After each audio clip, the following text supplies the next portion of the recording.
আলোচনার শুরুতেই সকলকে আমার অন্তরের অন্তঃস্থল থেকে আন্তরিক সালাম ও মোবারকবাদ জানাচ্ছি। আসসালামু আলাইকুম ওয়া রাহমাতুল্লাহ। মহান বিশ্ব চরাচরের মালিক রব্বুল আলামিনের দরবারে কালেমাতুশ শুকর আদায় করছি, সকলে পড়ছি আলহামদুলিল্লাহ। সংক্ষিপ্ত দরুদ ও সালাম কোরআনুল কারীম রাসূল সাল্লাল্লাহু আলাইহি ওয়াসাল্লামের মুখনিসৃত অমীয় সুদা থেকে এগুলো আমরা জানার চেষ্টা করব ইনশাআল্লাহ। আমি আপনাদের সামনে পবিত্র কোরআনুল কারীমের সূরা মাইদা এর 51 নম্বর আয়াতে কারিমাত তেলাওয়াত করেছি। এখানে আল্লাহ রাব্বুল আলামিন ঈমানদার বান্দাদেরকে সম্বোধন করে বলতেছেন যে ইয়া আইয়ুহাল্লাযীনা আমানু, ওহে তোমরা যারা ঈমানের দাবি করো, লা তাত্তাখিযুল ইয়াহুদা ওয়ান নাসারা, তোমরা ইহুদি এবং নাসারাদেরকে লা তাত্তাখিযু, তোমরা গ্রহণ করো না, ইহুদি এবং নাসারাদেরকে আউলিয়া, বন্ধু হিসাবে গ্রহণ করো না। তাহলে ইহুদি এবং খ্রিস্টান, ইহুদি এবং খ্রিস্টানদেরকে বন্ধু হিসাবে গ্রহণ করতে সরাসরি নিষেধ করেছেন কে? আল্লাহ। এরপরেও কেউ যদি তাদেরকে বন্ধু হিসাবে গ্রহণ করে, তাহলে তাদের ব্যাপারে আল্লাহ কি বলছেন দেখেন। কেন তিনি বন্ধু হিসাবে গ্রহণ করতে নিষেধ করলেন? আল্লাহ বলতেছেন বা'দুহুম আউলিয়াউ বা'দ, কারণ ইহুদি এবং খ্রিস্টান ওরা একে অপরের বন্ধু। গোটা বিশ্বের যত ইহুদি খ্রিস্টান যারা আছে, আল্লাহ বলতেছেন ওরা একে অপরের বন্ধু। তাহলে ওরা যদি বন্ধু হয়, তাহলে ওরা শত্রু হলো কার? মুসলমানদের। এই জন্য আল্লাহ পাক শত্রুকে চিনিয়ে দিয়ে আল্লাহ নিষেধ করতেছেন যে তোমরা ইহুদি এবং নাসারাদেরকে কখনো তোমরা বন্ধুরূপে গ্রহণ করো না। এরপরে আল্লাহ পাক বলতেছেন অমাইয়া তাওয়াল্লাউ মিনহুম, অমাইয়া তাওয়াল্লাউ মিন, অমাইয়া তাওয়াল্লাহুম মিনকুম, তোমাদের মধ্যে কেউ যদি তাদেরকে বন্ধু হিসাবে গ্রহণ করে, ফাইন্নাহু মিনহুম, আল্লাহ বলতেছেন যে তাহলে ধরে নেওয়া হবে যে তারা ওদেরই মতো বা ওদেরই দলের লোক।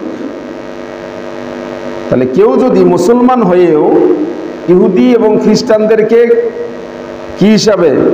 বন্ধু হিসাবে মনে করে, তাহলে আল্লাহ বলতেছেন নিশ্চয়ই তাদেরই মধ্যে সে কি হবে? গণ্য হবে। তারা তাদের দলের বলেই কি হবে? গণ্য হবে। এটা আল্লাহর কাছে গণ্য হবে। তাহলে কথাটা ভয়ঙ্কর কথা যে মুসলমান হয়েও শুধুমাত্র ইহুদি এবং নাসারাদেরকে বন্ধু ভেবে তাদেরকে বন্ধু হিসাবে গ্রহণ করে করাটার অপরাধে আল্লাহ পাকের কাছে এই নামধারী মুসলমানগুলো তাদেরই দলভুক্ত বলে গণ্য হবে। এরপরে আল্লাহ বলছেন ইন্নাল্লাহা লা ইয়াহদিল কওমাজ জালিমিন, আর আল্লাহ পাক যারা জালিম তাদেরকে আল্লাহ পথ প্রদর্শন করেন না। এই আয়াত থেকে আমরা যেটা জানতে পারলাম, কি মেসেজ পেলাম? যে আল্লাহ তাআলা ইসলামের শত্রু যারা, তাদেরকে আল্লাহ পাক কি করেছেন? চিহ্নিত করে দিয়েছেন যে এরা ইসলামের শত্রু, এরা একে অপরের বন্ধু, ইহুদি নাছারারা। এ ব্যাপারে ইবনে আবি হাতিম রহমতুল্লাহ আলাইহি বর্ণনা করেন যে একবার উমর রাদিয়াল্লাহু তাআলা আনহু আবু মুসা আশআরী রাদিয়াল্লাহু তাআলা আনহুর কাছ থেকে তার প্রাপ্ত আয় এবং ব্যয়ের একটা হিসাব চেয়ে তিনি সংবাদ পাঠিয়েছেন। অর্থাৎ সরকারের দায়িত্বে নিয়োজিত আবু মুসা আল আশআরী রাদিয়াল্লাহু তাআলা আনহু ওনার কাছ থেকে প্রাপ্ত আয় ব্যয়ের হিসাব চাইছেন। কে চাইছেন? ওমর রাদিয়াল্লাহু তাআলা আনহু চাইছেন। আবু মুসা আশআরী রাদিয়াল্লাহু তাআলা আনহুর একজন অনুলেখক ছিলেন খ্রিস্টান। একজন অনুলেখক কে ছিলেন? খ্রিস্টান। তিনি ওই খ্রিস্টানের মাধ্যমে আয় ব্যয়ের হিসাবটা পেশ করলেন ওমর রাদিয়াল্লাহু তাআলা আনহুর দরবারে। ওই খ্রিস্টান আবু মুসা আশআরী রাদিয়াল্লাহু তাআলা আনহুর অনুলেখক, তিনি এত সুন্দর চমৎকারভাবে আয় ব্যয়ের হিসাবটা ওমর রাদিয়াল্লাহু তাআলা আনহুর কাছে পেশ করেছেন। এটা পেশ করার কারণে ওমর রাদিয়াল্লাহু তাআলা আনহু খুব খুশি হয়েছেন এবং ওমর রাদিয়াল্লাহু তাআলা আনহু বলেছেন যে এই লোকটির খুব দক্ষ লোক। লোকটা কি? খুবই দক্ষ। তাহলে আমরা কি বুঝলাম? যে তিনি যখন হিসাব চাইছেন ওমর রাদিয়াল্লাহু তাআলা আনহু আবু মুসা আশআরীর কাছে আয় ব্যয়ের হিসাব, তিনি ওই খ্রিস্টান একজন ব্যক্তি তার মাধ্যমে কি করেছেন? আয় ব্যয়ের হিসাবটা পেশ করেছেন এবং তিনিও খুব চমৎকারভাবে আয় ব্যয়ের হিসাব ওমর রাদিয়াল্লাহু তাআলা আনহুর সামনে পেশ করেছেন। ওমর রাদিয়াল্লাহু আনহু খুশি হয়েছেন এবং তার প্রশংসা করেছেন যে লোকটা কি? খুবই একজন দক্ষ ব্যক্তি। এই কথা বলার পরে ওমর রাদিয়াল্লাহু তাআলা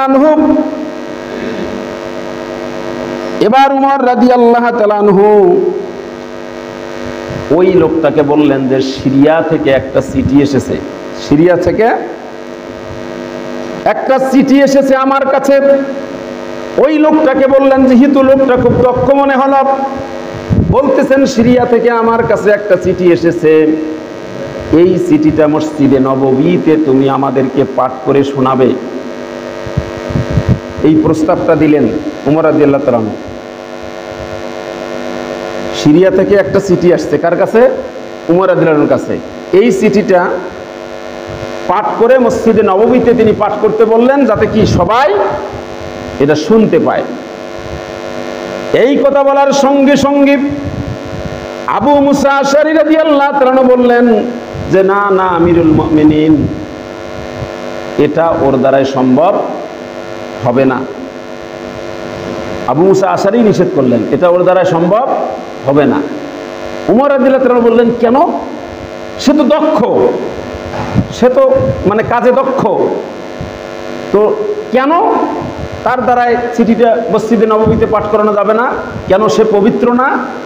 ওমর রাদিয়াল্লাহু এইভাবে বললেন, সে পবিত্র না? আবু মুসা আশআরী রাদিয়াল্লাহু তাআলা বললেন, না, সে পবিত্র না। কারণ হলো সে হলো খ্রিস্টান। সে কি? খ্রিস্টান। একথা শোনার সঙ্গে সঙ্গে আবু মুসা আশআরী রাদিয়াল্লাহু তাআলা বলেন, আমাকে এতটা রাগান্বিত হয়েছেন ওমর রাদিয়াল্লাহু তাআলা আমার প্রতি এতটা রাগান্বিত হয়েছেন এবং আমার পাজরের মধ্যে আঙ্গুল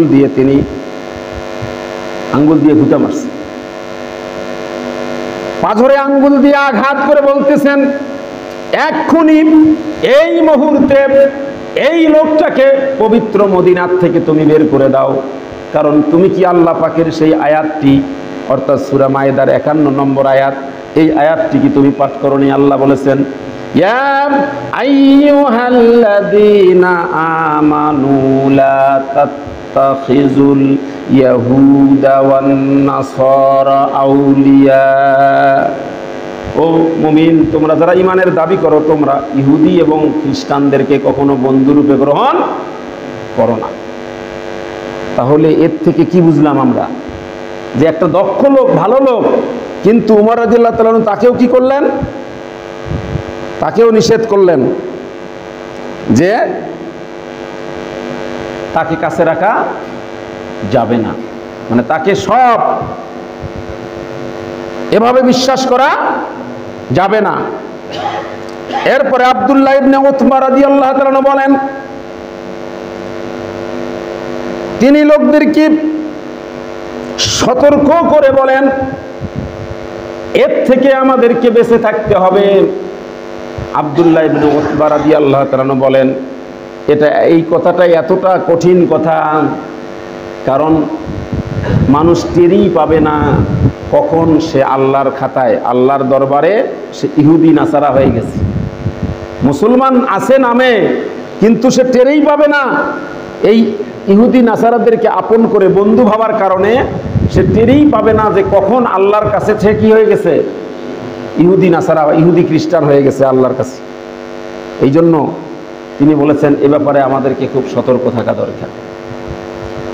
এখন এই যে বর্তমান যে বিশ্বের যে পরিস্থিতি, আজকে এর আগেও বলছি যে খুবই দুঃখজনক,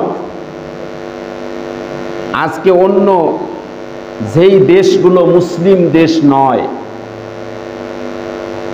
তারাও কি করতেছে, আফগানিস্তানে ফিলিস্তিনের যুদ্ধের সময় আমরা দেখেছি যে মুসলমান নয় এরকম তারাও এসে কি রাজপথে ইসরায়েলের বিরুদ্ধে তারা মিছিল করেছে, করে নাই? বেধর্মীরা, স্টুডেন্টরা, বিভিন্ন ইউনিভার্সিটির স্টুডেন্টরা, তারা কিন্তু মুসলমান নয়। আজকে বর্তমান ইরানের পরিস্থিতিতেও অনেক মুসলিম নয় সে রাষ্ট্রগুলো, তারাও তাদের পাশে থাকার কি ঘোষণা দিয়েছে। তারপরেও বিশ্বের 57টা মুসলিম রাষ্ট্র আজ পর্যন্ত এক হতে পারল না। চিন্তা করার বিষয়, এক ইরান যে আক্রমণটা করছে ইসরায়েলের, সেই দখলদার ইসরায়েলের বিরুদ্ধে এক ইরানের আক্রমণে তাদের যে অবস্থা হয়েছে, আজকে যদি এই ইরানের সঙ্গে তাল মিলিয়ে মুসলিম রাষ্ট্রগুলো তারা যদি একযোগে যদি হুঙ্কার দিত, তাহলে ওরা লেজ গুটে ওই শুধু ওই বিনিয়ামিন নেতানিয়াহু নয়, তার মদতদাতা ওই ডোনাল্ড ট্রাম্প সহ যারাই তার মদতদাতা সকলেই লেজ গুটে পালাতে বাধ্য হতো। কিন্তু আজকে আমাদের সেই মুসলমানগুলো কি করতেছে, এই আল্লাহ পাকের এই আয়াতটার সরাসরি কি করতেছে, বিরোধিতা করতেছে মুসলিম রাষ্ট্রপ্রধানগুলো। আল্লাহ কি বলেছেন? কারণ মুসলমান আমাদের বাংলাদেশ, এটা কোনো বেধর্মীদের তাবেদার কোনো দেশ হতে পারে না, এটা ভারতের তাবেদার দেশ হতে পারে না। বাংলাদেশ এটা হলো ইসলামিক একটা দেশ। এই বাংলাদেশ পাশে থাকবে আফগানিস্তানের, বাংলাদেশ পাশে থাকবে সিরিয়ার, বাংলাদেশ পাশে থাকবে ইরানের, বাংলাদেশ পাশে থাকবে ইরাকের। কারণ এটা তো মুসলিম শাসনের দেশ, এটা কখনো বেধর্মীদের দেশ নয়। সুতরাং আমাদেরকে ব্যক্তিগতভাবে আমাদেরও সিদ্ধান্ত নিতে হবে। কারণ আজকে গোটা পৃথিবীতে সামনে যে অবস্থা দেখা দিচ্ছে, চূড়ান্ত যে যুদ্ধ, আল্লাহ রাসূল যে ভবিষ্যৎবাণী করেছেন, লা তাকুমুস সাআ, কিয়ামত ততক্ষণ পর্যন্ত হবে না যতক্ষণ পর্যন্ত না মুসলমানেরা ইহুদিদেরকে মারবে। শুধু এমন ভাবে মারবে, এই ইহুদি গোটা পৃথিবীতে কোথাও তারা টিকতে পারবে না। তারা যদি কোনো পাথরের আড়াল হয়, পাথরে লুকায়, পাথরের জবান খুলে যাবে, পাথর বলবে যে এই যে আমার পিছনে আছে ইহুদি, ফাকতুল, এই ইহুদিকে মারো। বৃক্ষের আড়াল হলে বৃক্ষ কথা বলবে যে আমার পিছনে আছে ইহুদি, মারো। তাহলে গোটা পৃথিবী ইহুদি নিধন হবে। আল্লাহ রাসূল আজ থেকে প্রায় ১৫০০ বছর আগে সে ভবিষ্যৎবাণী করেছেন। বাস্তব দৃষ্টিতে আমাদের যে আলামত লক্ষ্য করা যাচ্ছে, এটাই কিন্তু প্রমাণ করছে সামনে চূড়ান্ত মালহামা তথা সামনে যে তৃতীয় বিশ্বযুদ্ধের পূর্বাভাস লক্ষ্য করা যাচ্ছে। এই যুদ্ধে আজকে দেখেন, আজকে পৃথিবীর মুসলমানেরা, মুসলমানের যুবকগুলো, মুসলমানের বীর সেনানী সন্তানগুলো আজকে তারা ফেসবুক, তারা ইউটিউব, তারা টিকটক এগুলো নিয়ে ব্যস্ত। আর বেধর্মীদের সন্তানগুলো তারা গবেষণা করে, তারা অত্যাধুনিক অস্ত্র, তারা ক্ষেপণাস্ত্র, তারা আয়রন ড্রোন, তারা ড্রোন, এরকম অত্যাধুনিক অস্ত্র তারা আবিষ্কার করতেছে। আর আমাদের মুসলমানের সন্তানগুলো এরা কি করতেছে? খালি ফেসবুক, ইউটিউব, টিকটক এগুলো নিয়ে এরা দিন পার করতেছে। এদের এগুলো চিন্তা নাই, কিন্তু আর বসে থাকার কোনো সুযোগ নাই। কারণ অত্যাচারের, নির্যাতনে, নিষ্পীষণে আজকে মুসলমানদের দেয়ালে পিঠ থেকে গেছে। এখন আর পিছানোর কোনো সুযোগ নেই। এখন সুযোগ হলো, এখন যেটা করণীয়, ওরা চাবে আমাদের বাইতুল মুকাদ্দাসকে ধ্বংস করে গুড়িয়ে দিতে, আর আমরা চাবো সেটাকে রুখতে। কারণ আমাদের সিদ্ধান্ত নিতে হবে, আমরা বেঁচে থাকতেই বাইতুল মুকাদ্দাস ওরা ধ্বংস করতে পারবে না। ধ্বংস করতে গেলে আমাদের লাশের উপর দিয়ে যেতে হবে। এরকম সিদ্ধান্ত আজকে মুসলমানদেরকে গ্রহণ করা উচিত। আজকের এই পরিস্থিতিতে দল মত নির্বিশেষে শিয়াদের সাথে, যদিও আকীদাগত কিছুটা ইরানের সাথে, তথা ইরান যেহেতু শিয়া অধ্যুষিত দেশ, আকীদাগত কিছু সমস্যা আমাদের থাকতে পারে, কিন্তু তারা তো মুসলমান। আকীদাগত যে বিষয়গুলো, সেগুলোর ফয়সালা আল্লাহ করবেন, কিন্তু মুসলিম হিসাবে আমাদের দায়িত্ব হলো কার পাশে থাকা? ইরানের পাশে থাকা। কিন্তু মুসলমান হয়ে যারা এই পাশে থাকবে না, বেধর্মীদেরকেই নিজের ক্ষমতাকে টিকিয়ে রাখার জন্য যারা বেধর্মীদেরকেই বন্ধু বানাবে, আল্লাহ কত সুন্দর ঘোষণা করে দিয়েছেন, আল্লাহ কত সুন্দর স্পষ্টভাবে প্রশ্ন ফাঁস করে দিয়েছেন, যারা তোমরা এই বেধর্মীদেরকে তোমাদের বন্ধুরূপে গ্রহণ করে নিজেদের ক্ষমতাকে টিকিয়ে রাখতে চাও, তাহলে শুনে রাখো তোমরাও তাদের দলেরই বলে গণ্য হবে। তার মানে নামে মুসলমান, কিন্তু কামে তারা কি ইহুদি খ্রিস্টান। আল্লাহর কথা, এগুলি কি আমার কথা?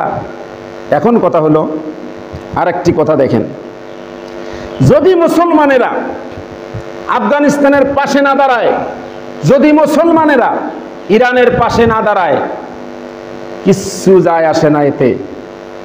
ফিলিস্তিনের কিচ্ছু হবে না, বাইতুল মুকাদ্দাসেরও কিচ্ছু হবে না, ওই মুসলিম রাষ্ট্র যেগুলো ধ্বংস করতে চাচ্ছে এগুলোরও কিচ্ছু হবে না। ক্ষতি হবে সেই মুসলমানের যারা তাদের পাশে থাকলো না। কেন কিচ্ছু হবে না? তাহলে কি হবে? দেখেন কত সুন্দরভাবে ওই সূরার 54 নম্বর আয়াতটা পড়েন।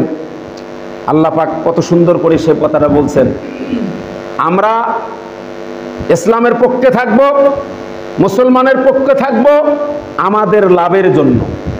আমরা যদি না থাকি ইসলামের পক্ষে, তাতে কিচ্ছু যায় আসে না। আচ্ছা বলেন তো, আমরা যদি নামাজ না পড়ি, আমরা যদি রোজা না করি, আমরা যদি হজ যাকাত কিচ্ছু না দেই, বলেন তো আল্লাহর তাতে কি ক্ষতি হবে? আল্লাহর কি ক্ষতি হবে? ইসলামের কি ক্ষতি হবে? ইসলামের কিছুই হবে না।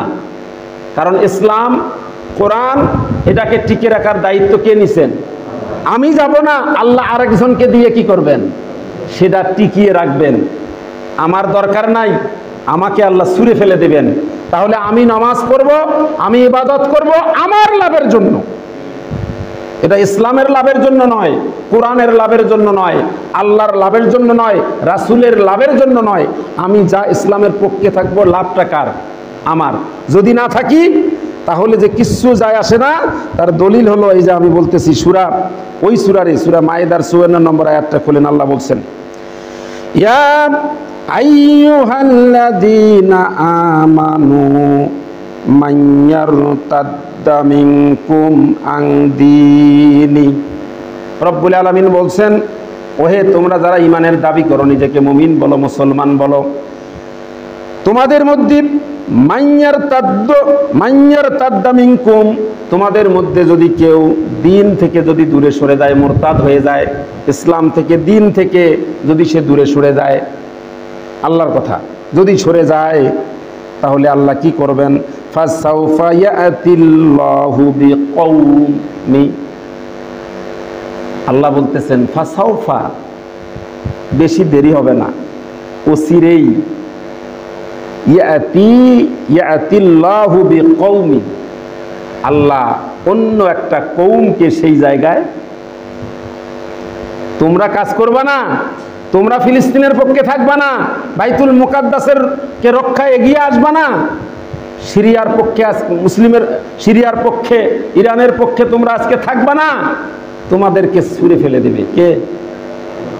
কেউ যদি দিন থেকে সরে যায়, আল্লাহ ঠেকা পড়ে নাই তাকে জোর করিয়া ওই দিনের মধ্যে রাখতে। আল্লাহ বলতেছেন, আল্লাহর কথা, যে কি করবেন? যে ফাসাউফা ইয়াতিল্লাহু বিকওমিন, আল্লাহ অন্য একটা কওমকে সেই জায়গায় নিয়ে আসবে। আসার পরে আল্লাহ বলতেছেন ইউহিব্বুহুম ওয়া ইউহিব্বুনাহু, তারা আল্লাহকে ভালোবাসবেন, আল্লাহও তাদেরকে ভালোবাসবেন। এই জন্য দেখা যাচ্ছে মুসলমানেরা যখন পাশে দাঁড়ায় না, তখন বেধর্মীরা, অন্য ধর্মাবলম্বী, তারা বিভিন্ন বিশ্ববিদ্যালয় থেকে ফিলিস্তিনের পক্ষে, ইসরায়েলের বিরুদ্ধে এসে মিছিল করে। আজকে সিরিয়ার পক্ষেও অনেক দেশের রাষ্ট্রপ্রধান যারা আছেন, তারা মুসলিম দেশের রাষ্ট্রপ্রধান নয়, কিন্তু সিরিয়ার ইরানের পক্ষে থাকার জন্য তারা কি করছে? তারা ইরানের পক্ষে থাকার জন্য তারা মতামত ব্যক্ত করেছে, কারণ এটা তাদের অন্তরের এই পরিবর্তনটা করে দেবে কে? আল্লাহ। এক পর্যায়ে গিয়ে তারা কালেমা পড়ে মুসলমান হয়ে ইসলামকে তারাই রক্ষা করবে, আর আমাদেরকে ছুঁড়ে ফেলে দেবে। কথা তো আমার না আল্লাহর? মোল্লার না আল্লাহর? আল্লাহ। কত সুন্দর কথা, আপনারা বাড়ির তর্জমা পড়লে দেখবে পাবেন। সূরা মাইদা 54 নম্বর আয়াত, আল্লাহ কত সুন্দর করে বলছেন। এরপরে এই লোকগুলার কোয়ালিটি কিরকম হবে? এই লোকগুলার কোয়ালিটি হবে আজিল্লাতিন আলাল মুমিনিন, এরা মুমিনদের জন্য হবে নরম, সফট কর্নার হবে। ওই লোকগুলা যদিও বেধর্মী, কিন্তু আল্লাহ এদের ভিতরে অন্তঃকরণের মধ্যে এমন একটা অবস্থার পরিবর্তন করে দেবেন, এরা মুমিনদের প্রতি সফট কর্নার হবে। আর কি হবে?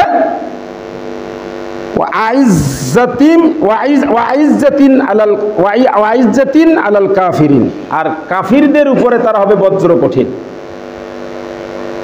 যাদেরকে আল্লাহ ভালোবাসবেন তারাও আল্লাহকে ভালোবাসবেন, আর আমাদের মতো এরকম এই মুনাফিকধারী মুসলমানদেরকে দূরে সরে ওই জায়গায় আল্লাহ তাদেরকে নিয়ে আসবেন, আর তাদের মনটা এরকম হবে, তাদের অন্তরটা, তারা মুমিনদের প্রতি হবে সফট কর্নার, আর কাফিরদের প্রতি হবে বজ্র কঠোর।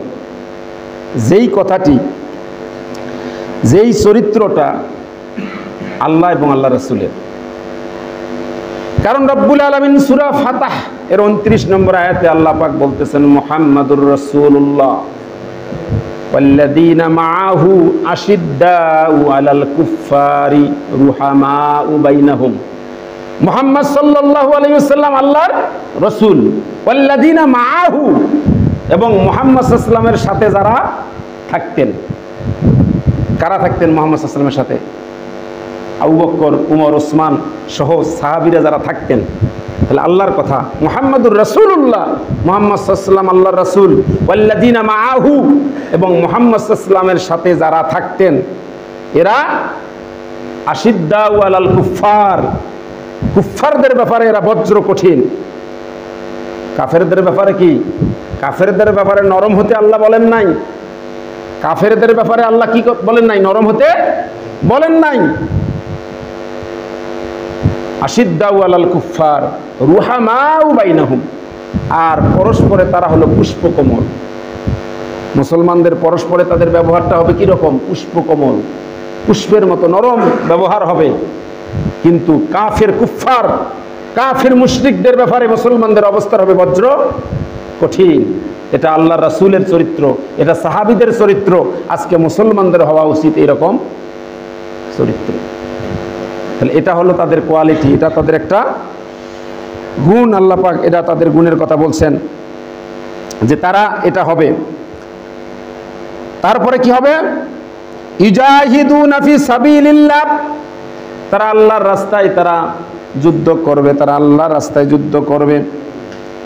ওয়ালা ইয়াখাফু লাউমাতা লাইম, আর দিনের পথে টিকে থাকতে গিয়ে কোনো তিরস্কারকারীর তিরস্কারকে ভয় করবে না।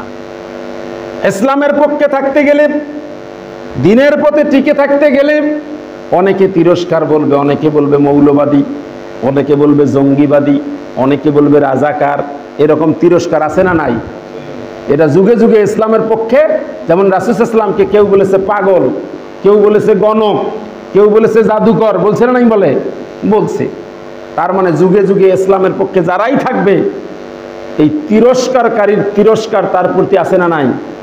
কিন্তু যে দলটাকে আল্লাহ পাক ওই আমাদেরকে সরে দিয়ে যাকে বসাবেন, তার কোয়ালিটি হবে, তার গুণাগুণ আল্লাহ বর্ণনা করতেছেন যে তারা হবে মুসলমানদের প্রতি, তারা মুসলমানদের প্রতি সাফ কর্নার হবে, আর মুশরিক কাফির মুশরিকদের প্রতি তারা বজ্র কঠিন হবে।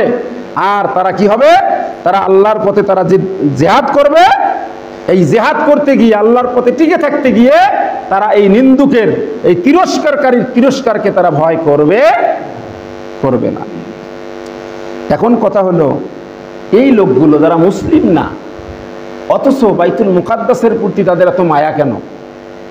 তারা কেন আমেরিকার মতো ইউনিভার্সিটিতে থেকেও তারা রাজপথে নামে? তারা বেধর্মী হওয়ার পরেও কলেজ ইউনিভার্সিটির স্টুডেন্টগুলো তারা কেন আজকে ফিলিস্তিনের পক্ষে, ওই ইসরায়েলের বিরুদ্ধে কেন তারা রাজপথে নামে? এর কারণটা আল্লাহ বর্ণনা করতেছেন, যালিকা ফাদলুল্লাহি ইউতিহি মান ইয়াশা। কারণ এটা হলো আল্লাহর ফদল, এটা হলো আল্লাহর অনুগ্রহ। কারণ যখন কোনো মুসলমানেরা, যখন তারা এরকম তাদের দায়িত্ব পালন না করে তারা দিন থেকে সরে যাবে, তখন আল্লাহ পাক ওই বেধর্মীদের অন্তরটাকে এরকম করে দয়া করে নরম করে দেবেন। তারাই মুসলমানদের পাশে এসে আল্লাহর দিনকে তারাই রক্ষা করবে। সুবহানাল্লাহ। তাহলে আমাদের অবস্থানটা এখন চিন্তা করে দেখেন। এরপরে আয়াতে আল্লাহ পাক বলেন, ইন্নামা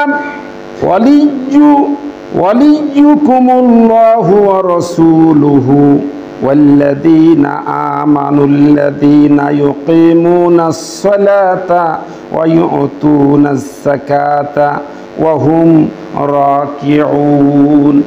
আল্লাহ রাব্বুল আলামিন বললেন যে তোমাদের বন্ধু তো হলো কেবল তারাই। আগে নিষেধ করলেন যে কাফির মুশরিকদেরকে কি বানাও না, বন্ধু বানাও না। তাহলে বন্ধু কারা? তাহলে মুসলমানদের বন্ধু কারা? আল্লাহ সেটা বলতেছেন, যে আল্লাহ বলতেছেন যে ইন্নামা মানে নিশ্চয়ই, ওয়ালিয়ুকুমুল্লাহ, ওয়ালিয়ুকুম মানে তোমাদের বন্ধু তো হলো আল্লাহ। আমাদের এক নম্বর বন্ধু কে? মুসলমানদের আসল বন্ধু আল্লাহ। তারপরে বলছেন অ রসুলু, তোমাদের বন্ধু হলো রসুল। আর কারা বন্ধু? ওয়াল্লাযীনা আমানু, আর যারা ঈমানদার, যারা ঈমানদার তারা আমাদের বন্ধু। তাহলে আল্লাহ বলতেছেন, তাহলে আল্লাহর দৃষ্টিকোণ থেকে, আল্লাহর বক্তব্য অনুযায়ী, তাহলে আফগানিস্তানের ফিলিস্তিনের মুসলমানেরা আমাদের বন্ধু, ইরানের মুসলমানেরা আমাদের বন্ধু। কারণ তারা তো ঈমানদার। আকীদাগত পার্থক্য থাকতেই পারে, কারণ এটা থাকবেই, এটা থাকবেই। কারণ কি? কারণ হলো আপনি সুন্নি, যারা আমরা যারা সুন্নি দাবি করি, আমাদের সুন্নিদের মধ্যে ফাসেক নাই, আমাদের সুন্নিদের মধ্যে জালিম নাই। যেই জমিনে ইব্রাহিম আলাইহিস সালাতু ওয়াস সালাম ছিলেন, সেই জমিনেই কিন্তু নমরুদ ছিলেন না? যেই জমিনে মুসা আলাইহিস সালাতু ওয়াস সালাম ছিলেন, সেই জমিনেই কে ছিলেন? ফেরাউন ছিলেন। যেই জমিনেই, যেই বংশে মুহাম্মাদুর রাসূল সাল্লাল্লাহু আলাইহি ওয়াসাল্লাম ছিলেন, সেই বংশেই আবুল আহাব ছিলেন, সেই বংশেই তো আবু জেহেল ছিলেন, ওই আরবেই ছিলেন। জমিন একে, বিচরণ করছে এক জায়গা দিয়ে। তার মানে বোঝা যাচ্ছে যে আমাদের সুন্নিদের মধ্যেও সবাই খাঁটি না, তাহলে শিয়াদের মধ্যেও সবাই খাঁটি না।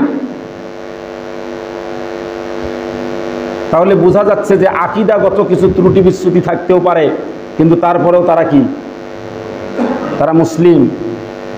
আল্লাহ বলতেছেন তোমাদের বন্ধু তো তারাই, তোমাদের বন্ধু তো ওই কাফির মুশরিক না। আল্লাহর বক্তব্য, তোমাদের বন্ধু ওই ভারত না। তাহলে আমাদের বন্ধু আমেরিকা না, আমাদের বন্ধু কারা? আল্লাহ পাক সেটা বলে দিয়েছেন যে তোমাদের বন্ধু এক নম্বর হলো আল্লাহ, 2 নম্বর রাসূল, 3 নম্বর হলো ওই ইমানদার যারা নামাজ কায়েম করে, যাকাত দেয়, আর কি যারা বিনম্র, রাকিউন যারা রুকু করে, যারা বিনম্র, তারাই হলো আমাদের বন্ধু। আর আমরা বন্ধু তাদেরকে গ্রহণ না করে আমরা বন্ধু করতেছি অন্যদেরকে। এরপরে আল্লাহ পাক বলতেছেন আমাইয়া তাওয়াল্লাল্লাহ ওয়া রাসূলুহু ওয়াল্লাযীনা আমানু। এই যে আল্লাহ পাক আগে যে বললেন তোমাদের বন্ধু, তিনটে বললেন, আল্লাহ, রাসূল আর ঈমানদারেরা। আল্লাহ পাক বলতেছেন যে ব্যক্তি আল্লাহ, রাসূল আর ঈমানদারদেরকে বন্ধু রূপে গ্রহণ করবে, ফা ইন্না হিজবাল্লাহ, নিশ্চয়ই তারাই হলো আল্লাহর দল। তারাই কার দল? যারা আল্লাহকে, রসুলকে এবং ঈমানদারদেরকে বন্ধুরূপে গ্রহণ করবে। আল্লাহ বলতেছেন ফা ইন্না হিজবাল্লাহ, আর তারাই হলো কার দল? আল্লাহর দল। হুমুল গালিবুন। আর শেষে আল্লাহ বলতেছেন এই আল্লাহর দলটাই কি হবে? বিজয়ী হবে। তাহলে এখান থেকে আমরা কি বুঝলাম বলেন তো? আমরা বুঝলাম যদি কেউ কোনো মুসলমান, গোটা পৃথিবীর কোনো মুসলমান যদি বা কোনো মুসলিম রাষ্ট্র যদি তারা যদি ইসলামের পক্ষে না থেকে যদি ইসলামের বিপক্ষে চলে যায় বা দিন থেকে যদি তারা সরে দাঁড়ায়, তাহলে আল্লাহ বলতেছেন তাদেরকে কি করবেন? সরে দিবেন, দিয়ে তাদের স্থলে আল্লাহ পাক অন্য কোনো একটা কওমকে নিয়ে আসবেন। এই রকম কথা আল্লাহ পাক অনেক জায়গায়, কোরআনের অনেক জায়গায় বলছেন। যেমন আরেকটা উদাহরণ দিই আমি, সূরা মুহাম্মদ আয়াত নম্বর 38। এটা বললাম আমি যেটা, সেটা হলো সূরা মাইদা আয়াত নম্বর 54। আর এবার বললাম সূরা মুহাম্মদ আয়াত নম্বর 38। আল্লাহ বলতেছেন ওয়াইং তাতাওয়াল্লাউ ইয়াস্তাবদিল কওমান, ওয়াইং তাতাওয়াল্লাউ ইয়াস্তাবদিল কওমান গায়রাকুম সুম্মা লা ইয়াকুনু আমসালাকুম। আল্লাহ বলতেছেন তোমরা যদি পৃষ্ঠ প্রদর্শন করো তাহলে তিনি তোমাদের পরিবর্তে অন্য কোনো কওমকে কি করবেন? ওই জায়গায় নিয়ে আসবেন যারা তোমাদের মতো হবে না, যারা তোমাদের মতো এরকম হবে না, এটা বললেন। এরপরে আল্লাহ আবার বললেন, দেখেন সূরা নিসার 133 নম্বর আয়াতে আল্লাহ বলছেন ইন ইয়াশা ইউজহিবকুম আইয়ুহান নাসু ওয়া ইয়াতি বিআখারিন। আল্লাহ বলতেছেন যে আল্লাহ যদি কাউকে চান, ওহে লোক সকল, তাহলে তোমাদেরকে সরে দিয়ে অন্য কাউকে আল্লাহ ওই জায়গায় আনতে পারবেন। এরপরে সূরা ইব্রাহিমের 19 নম্বর আয়াতে আল্লাহ পাক আবার বলতেছেন আলাম তারা আন্নাল্লাহা খালাকাস সামাওয়াতি ওয়াল আরদা। আল্লাহ পাক বলতেছেন আপনি কি লক্ষ্য করেননি, আপনি কি দেখেননি যে নিশ্চয় আল্লাহ তাআলা আসমান এবং জমিনকে সৃষ্টি করেছেন বিল হক্কে, সঠিকভাবে। আল্লাহ পাক আসমান জমিন কিভাবে সৃষ্টি করেছেন? সঠিকভাবে আল্লাহ পাক আসমান এবং জমিন সৃষ্টি করেছেন। এরপরে আল্লাহ বলছেন ইনশা ইউজহিবকুম, তোমাদের মধ্যে আল্লাহ পাক যদি ইচ্ছা করে তোমাদের কাউকে সরে দিয়ে ওয়াইয়াতি বিখলকিন জাদীদ, নতুন কোন সৃষ্টিকে আল্লাহ পাক সেই জায়গায় এনে বসিয়ে দিবেন। তাহলে এই যে কথাগুলো বললাম, এই কথার থেকে যেটা বোঝা গেল যে আমরা যদি আমাদের দায়িত্ব সঠিকভাবে পালন না করি, আল্লাহ পাক আমাদেরকে সরে দিয়ে কি করবেন? অন্য কোনো কাউকে দিয়ে সেই জায়গাটা পূরণ করবেন। তার মানে ইসলাম টিকে থাকবে, দিন টিকে থাকবে, ওই বাইতুল মুকাদ্দাসও টিকে থাকবে। মাঝখান থেকে আমরা কি হব? ইসলাম থেকে সরে গিয়ে ওই ইহুদি নাসারদের অন্তর্ভুক্ত হয়ে আমাদের ঠিকানা হবে কোথায়? জাহান্নাম। এবার একটা সূক্ষ্ম কথা শুনেন। আজকে এই যে গোটা পৃথিবীতে যারা আজকে ক্ষমতার দাপট দেখে বেড়াচ্ছে, এরা কিসের কারণে? এরা তাদের জ্ঞানটাকে কাজে লাগাচ্ছে, তাদের জ্ঞানটাকে কাজে লাগাচ্ছে। এই জ্ঞানটাকে কাজে লাগিয়ে ওরা অত্যাধুনিক অস্ত্র আবিষ্কার করতেছে, করে তারা মুসলমানদেরকে মারার জন্য, মুসলিম দেশগুলো ধ্বংস করার জন্য একটার পর একটা টার্গেট করতেছে। এই জ্ঞান তাদের আছে। এই জ্ঞান যখন ঈমান থেকে বিচ্ছিন্ন হয়ে যায়, কারণ জ্ঞানী লোকদের দ্বারা এরকম কাজ হয় কেন? আজকে এই তথ্য প্রযুক্তির এই যুগে এসে দেখা যাচ্ছে যে মানুষের জ্ঞান যত বাড়তেছে, পৃথিবী তত ধ্বংসের দিকে যাচ্ছে। পৃথিবীতে তত বেশি মানুষ মরতেছে। এটা কিসের কারণে? জ্ঞানের কারণে। জ্ঞান ওরা থাকার কারণে এই জিনিসগুলো তারা তৈরি করতেছে। এটা হওয়ার কারণ কি? এটার কারণ হলো জ্ঞান যখন ঈমান থেকে বিচ্ছিন্ন হয়ে যায়, কারণ ওদের জ্ঞান আছে কিন্তু কি নাই? ঈমান নাই। জ্ঞান যখন ঈমান থেকে বিচ্ছিন্ন হয়ে যাবে, ওই জ্ঞান দিয়ে যা কিছু তৈরি হবে, যা কিছু হবে, ওটা মানুষের মানবতার ধ্বংস ছাড়া আর কিছু বয়ে আনবে না। কারণ ওদের জ্ঞান আছে কিন্তু কি নাই? ঈমান নাই। আপনারা জানেন আল্লাহ রাব্বুল আলামিন আদম আলাইহিস সালামকে শ্রেষ্ঠত্বের যে আসন দিয়েছেন, ফেরেশতার চেয়ে মর্যাদা দিয়েছেন, এটা কিসের মাধ্যমে প্রমাণ করে? জ্ঞানের মাধ্যমে। ওয়া আল্লামাল আদামা আসমা কুল্লাহ, আদম আলাইহিস সালামকে আল্লাহ সব কিছুর নাম শিক্ষা দিলেন। দেওয়ার পরে ফেরেশতাদেরকে যখন বললেন, ফেরেশতারা পারলেন না, আদম আলাইহিস সালামকে বললেন, আদম আলাইহিস সালাম সব কিছু বলে দিলেন।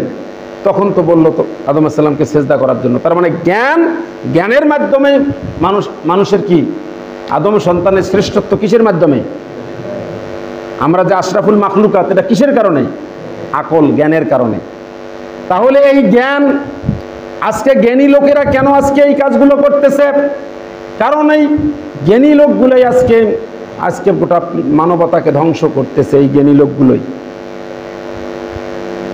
ডোনাল্ড ট্রাম্পের জ্ঞান কম, নেতানিয়াহুর জ্ঞান কম, মানে জ্ঞানী লোকগুলোই কি করতেছে? তারা আজকে মানবতাকে ধ্বংস করতেছে। এর কারণটা কি? কারণ হলো এদের জ্ঞান থেকে, ঈমান থেকে এদের জ্ঞানটা বিচ্ছিন্ন হয়ে গেছে।